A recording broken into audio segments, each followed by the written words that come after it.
আসসালামু আলাইকুম। চলো আমরা আজকে দেখব গাজরের একটি হিন্দি ভার্সনের হালুয়া রেসিপি।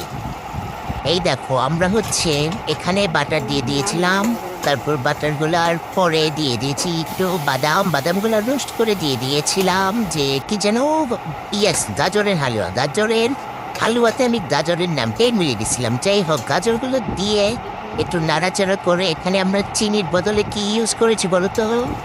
ইয়েস, আমরা খেজুর ইউজ করেছি। আমরা ন্যাচারাল জিনিস ইউজ করেছি। খেজুর দেওয়ার পর একটু নাড়াচাড়া করে ঢাকনা দিয়ে তারপরে দেখো কিছুক্ষণ পরে দিয়ে দিলাম দুধ। দুধ যে আমার কত ফেভারিট, দুধের তৈরি সব কিছু আমার খুবই পছন্দ।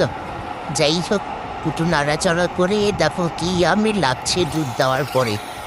যাই হোক, তারপরে ঢাকা ঢাকা দিয়ে হয়ে গেল আমাদের গাজরের রেসিপি, সরি, গাজরের হালুয়া। যাই হোক, খেতে যে কি মজা হয়েছিল না।